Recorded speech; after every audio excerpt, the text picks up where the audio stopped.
We've been hearing on the workers' side is that of Mick Lynch. He's a very high-profile union leader. Let's listen to some of what he had to say recently. They are responsible for your poverty, and they have got to solve it. And if they're not able to, they need to get out of the way now. Let's get a general election on, and let's get a new government that acts on behalf of our people. So, Wayne, you heard the Mick Lynch calling for an election. What does this mean for the stability of the government of Rishi Sunak? You'll recall I mentioned him last time I was on the programme in passing. But if you listen to that rhetoric, that 1970s hard left Labour rhetoric, what I see there is an attempt to undermine government by the unions and force the Conservatives out of power by using those hard left 70s tactics. And to most people, it doesn't wash. Mick Lynch is not the voice of the ordinary man in the street. He is the voice of the past.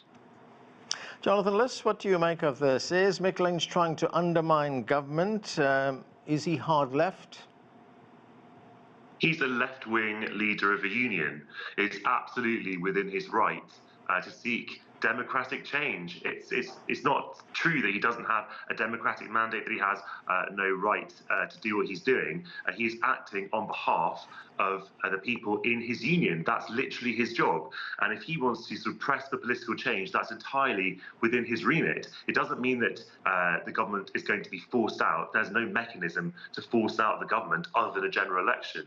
And no union can force a general election. So he's simply calling for political change, as any opponent of the government will do and does do. So this talk about some kind of democratic danger is simply not true. But there's a greater point here.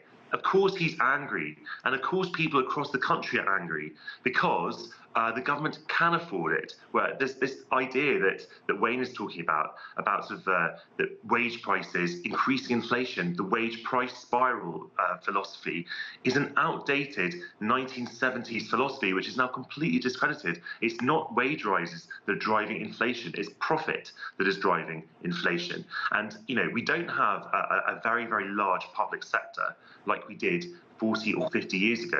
Giving nurses a real terms pay rise, or even a slightly smaller real terms pay cut, is not going to increase inflation. Most economists, in fact almost all economists, agree on that point.